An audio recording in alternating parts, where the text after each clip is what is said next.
Second world war में लाखों कैदियों को टॉर्चर सेल में डाल दिया गया था। वहाँ उन्हें बुरी तरह टॉर्चर किया जाता था। उन्हें वहाँ फिजिकल और इमोशनल दोनों तरह से टॉर्चर से गुजरना पड़ता था। उन्हें अकेलेपन से भी गुजरना पड़ता था। कैदियों के सामने उनके दोस्तों की मौत हो जाया करती थी। उन्हें अपने दोस्तों और रिश्तेदारों को मरता हुआ देखना पड़ता था। ऐसे में कैदियों को ये लगने लगा था कि उनका भी मरना अब पक्का है। ये सब देखकर कैदी इमोशनली बहुत डिस्टर्ब हो जाते थे, बर्दाश्त नहीं कर पाते थे और वो सदमे से ही मर जाते थे। सेकेंड वर्ल्ड वॉर में कैदियों को रखने के लिए कई कैंप्स बनाए गए थे। उन्हीं कैंप्स में से एक कैंप में बंद थे psychologist doctor Victor Frankl. Victor उन कैंप्स में 3 साल तक रहे। उन कैंप्स में उन्होंने जो भी देखा, जो भी एक्सपीरियंस किया, जो भी टॉर्चर सहे, किसी को मालूम नहीं था कि वो इसके बारे में एक किताब लिख देंगे। उस किताब की करोड़ों कॉपीज़ बिक जाएंगी और कई भाषाओं में वो किताब ट्रांसलेट हो जाएगी।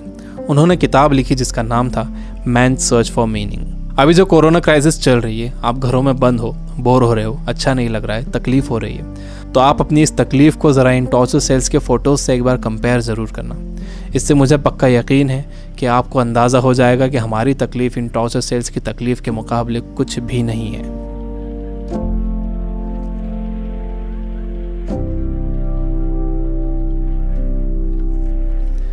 जब विक्टर को इन कैंप्स में डाला गया तो उनके साथ उनकी फैमिली भी थी, लेकिन सब के सब धीरे धीरे मरते गए। विक्टर एक इंसिडेंट बताते हैं। उनके साथ एक कैदी था। उसने फरवरी महीने के आखिर में एक सपना देखा। उसने विक्टर को बताया कि कल रात उसने एक सपना देखा था। सपने में एक आवाज़ गूंजी कि मुझसे जो पूछना है पूछो। तो मैंने उससे पूछा कि हम इस कैंप से बाहर कब निकलेंगे। तो उस आवाज़ ने कहा कि 30 मार्च को तुम लोग बाहर निकल जाओगे। इस सपने के बाद उस कैदी को पूरा यकीन हो गया था कि वो 30 मार्च को रिहा हो जाएगा। मार्च का महीना शुरू हो गया। वो एक एक दिन गिन रहा था। धीरे धीरे दिन निकलते गए। जब मार्च का महीना ख़त्म होने आया तो उस कैदी को ये दिखने लगा कि वो रिहा नहीं हो सकेगा। 29 मार्च को वो बीमार पड़ गया और 30 मार्च को वो मर गया। ऊपरी तौर पर तो ये लग रहा था कि उस कैदी को कोई बीमारी हुई है जिससे वो मर गया, लेकिन विक्टर जानते थे कि वो कैदी किसी बीमारी से नहीं मरा था, बल्कि नाउम्मीदी से मरा था। उसके मरने की वजह थी उम्मीद का ख़त्म हो जाना, होप का ख़त्म हो जाना। Biggest lesson of this book, इंसान को तकलीफ़ें नहीं मारती हैं, इंसान को धोखा नहीं मारता है, इंसान को चैलेंजेस नहीं मारते हैं, इंसान को नाउम्मीदी मार देती है। जिस इंसान के अंदर आने वाले कल की कोई उम्मीद नहीं होती, कोई ख्वाब नहीं होता, वो इंसान भी नहीं रहता। विक्टर ने गौर किया कि कैंप में ज़्यादातर मौतें क्रिसमस और न्यू ईयर के बीच में हुई थी, क्योंकि लोगों को उम्मीद थी कि क्रिसमस आ रहा है, न्यू ईयर आ रहा है, हमें रिहा कर दिया जाएगा। लेकिन जब ऐसा नहीं हुआ तो उनकी उम्मीदें टूटी और वो मर गए। जब भी किसी इंसान की उम्मीदें ख़त्म होती हैं तो उसका इम्यून सिस्टम कमज़ोर हो जाता है, और जब किसी का इम्यून सिस्टम कमज़ोर हो जाता है तो वो किसी भी छोटी मोटी बीमारी से मर सकता है। यानी पहले उम्मीदें ख़त्म होती हैं, उससे इम्यून सिस्टम कमज़ोर होता है, उसके बाद वो बीमारी ताकतवर हो जाती है। दूसरी चीज़ विक्टर ये बताते हैं कि आपके पास ज़िंदा रहने के लिए एक बड़ा सपना होना चाहिए, एक लॉन्ग टर्म गोल होना चाहिए। जिसके पास आने वाले कल के लिए बहुत बड़ा ख्वाब है, उसके लिए आज की तकलीफ़ें, आज की प्रॉब्लम्स बहुत छोटी होती हैं। जब किसी का बिलीफ बड़ा होता है, किसी का कॉन्फिडेंस बड़ा होता है, किसी का सपना बड़ा होता है, किसी का कमिटमेंट बड़ा होता है, तो उसके सामने आने वाली क्राइसिस, प्रॉब्लम्स, तकलीफ़ें सब छोटी हो जाती हैं। हम कोरोना वायरस की क्राइसिस से घर में रहकर मुकाबला कर सकते हैं। आपको अपनी सुरक्षा करना है, लेकिन इससे घबराना नहीं है। आपको अपनी उम्मीद को ख़त्म नहीं होने देना है। विक्टर कहते हैं कि जब कोई प्रॉब्लम या बीमारी आती है तो आपकी बॉडी कमज़ोर पड़ जाती है, लेकिन आपका माइंड बहुत पावरफुल है। आपको इसे कमज़ोर नहीं पड़ने देना है। आप रोज़ टीवी देख रहे हो, आप बुरी न्यूज़ सुन रहे हो कि इतने मरे, इतने बचे, इतने सीरियस, यह आपको मेंटली वीक बना देगा। आप मेंटली वीक हो जाओगे तो आपका इम्यून सिस्टम भी कमज़ोर हो जाएगा, जिससे आपका बीमार होने का ख़तरा बढ़ जाएगा। विक्टर कहते हैं कि वो 3 साल इन कैंप्स में इसलिए ज़िंदा रह पाए क्योंकि उनके पास कल के लिए बड़े सपने थे, विल पावर थी, उन्हें एक किताब लिखना थी।